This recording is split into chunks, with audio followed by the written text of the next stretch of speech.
नाज़रीन अस्सलामु अलैकुम वरहमतुल्लाहि वबरकातुहू। मैं हूँ आपका मेज़बान अंसार अज़ीज़ नदवी और आप मेरे साथ फ़िक्र ख़बर का ख़ुसूसी प्रोग्राम सदाए हिरा देख रहे हैं। नाज़रीन, ये सदाए हिरा की दूसरी क़िस्त है। इससे पहले वाले प्रोग्राम में आपने देखा और सुना था कि कैसे अक़वाम की हालत बस से बदतर हो गई थी। रोम और ईरान की मैंने मुख्तसर तस्वीर कशी की कोशिश भी की थी। जिसने नहीं सुना वो ज़रूर हमारे यूट्यूब के फ़िक्र ख़बर टीवी चैनल में देख लें। अब आइए मैं आपको बताऊँ कि उस दौर में मसीहियत यानी ईसाई मज़हब का क्या हाल था।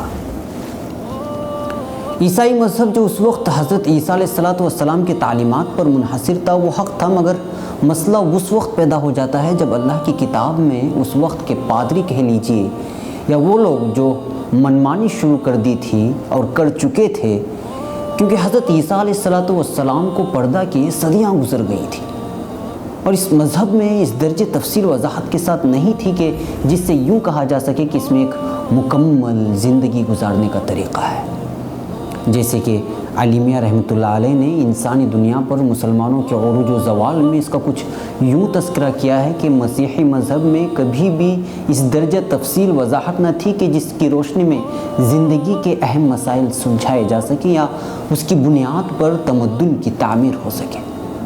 वो सिर्फ हज़रत मसीह अलैहिस्सलाम की तालीमात का एक हल्का सा खाका था जिस पर तौहीद के सादा अक़ीदे का कुछ परतव था। मसीहियत का ये इम्तियाज़ भी उस वक्त कायम रहा जब तक ये मज़हब सेंट पॉल की दस्तरस से बचा रहा। उसने तो आकर रही सही रोशनी भी गुल कर दी। उसके बाद कुस्तुनतीन का ज़माना आया जिसने अपने दौर हुकूमत में रही सही असलियत भी खो दी। नाज़रीन, चौथी सदी में मसीहियत के तस्वीर पर नज़र डाली जाए तो बस इतना कहा जा सकता था कि वो एक ऐसा सफ़हा बन चुका था जिस पर कई लकीरें पड़ चुकी थी।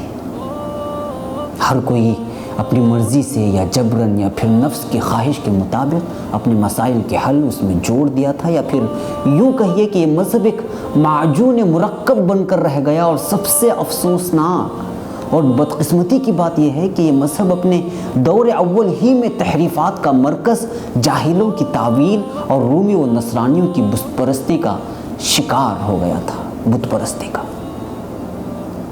और आते आते चौथी सदी के आखिर में इस मज़हब में तौहीद का अक़ीदा पूरी तरह गुम हो चुका था या मस्ख़ कर दिया गया था।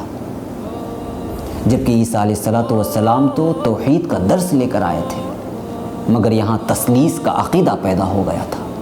तस्लीस यानी अल्लाह रब्बुल इज़्ज़त की रुबूबियत के साथ हज़रत मरियम अलैहिस्सलाम और ईसा अलैहिस्सलाम को शामिल कर दिया था। खुद ईसाई फाजिल लिखता है, जिसका हवाला मैं आपको new Catholic encyclopedia volume number 14 1967 का दे सकता हूँ। वो लिखता है कि यह अक़ीदा के खुदाए वाहिद 3 अकानीम से मुरक्कब है।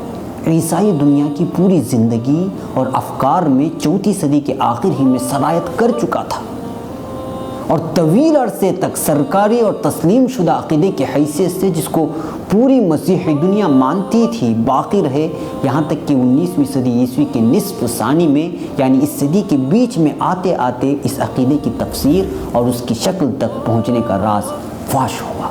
यानी उसमें कैसे तग़य्युर किया गया, ये राज फाश हुआ। यानी खुदाए वाहिद को 3 अकानीम में तकसीम करके उसको मुरक्कब करने का राज जो फाश हुआ और उसके हकीकत को समझने और समझाने में कई साल लग गए। इसका नतीजा क्या हुआ पता है आप? इसका नतीजा ये निकला कि एक साफ़ व शफ़ाफ़ मज़हब मजहबी खाना जंगी में तब्दील हो गया। आज दुश्मनान इस्लाम मज़ाहिब इस्लाम पर उंगली उठाते हैं ना कि इस्लाम में कई फ़िरक़े हैं, कई मसालिक हैं। उस दौर में ईसाइयत, और आज भी इस बात से इनकार नहीं, ईसाइयत मुख्तलिफ़ खानों में बट गई थी और अब भी बटी हुई है। عیسائی پادریوں کو تثلیث کا راز سمجھانے میں دشواریاں پیدا ہوئی، کیونکہ مذہبی اور آسمانی کتاب توریت، جس کو بائبل کا نام دیا گیا ہے، اس میں تحریفات ہو چکی تھی۔ دلائل کے لیے اور حوالے کے لیے کوئی ٹھوس ثبوت نہیں تھا، تو پھر لوگوں کو سمجھانے میں دشواریاں پیش آئیں، یہاں تک کہ نفس روح کو لے کر مباحث شروع ہوئے، ڈیبیٹ شروع ہوئے۔ اس بے نتیجے کے اختلافات نے پورے قوم کو الجھا کر رکھ دیا تھا۔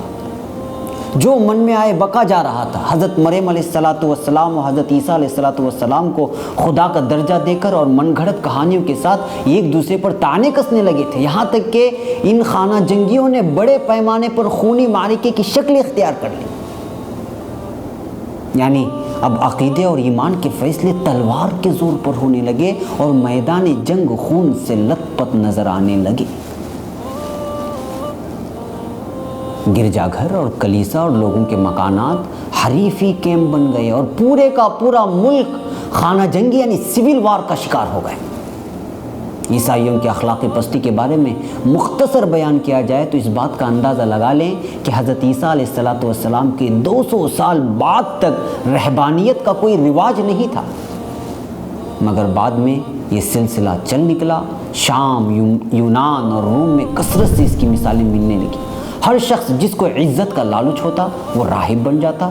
راہب یعنی جو کلیسا میں رہے، پاٹھ پڑھائے اور شادی نہ کرے۔ پھر یہ رواج عورتوں میں بھی عام ہو گئے، جس کو آپ نن بھی کہہ سکتے ہیں۔ اب وہ خانقاہیں جو راہب مردوں اور راہبہ عورتوں کی تھی، وہ قابل شرم حرکات کا مقام بننے لگی۔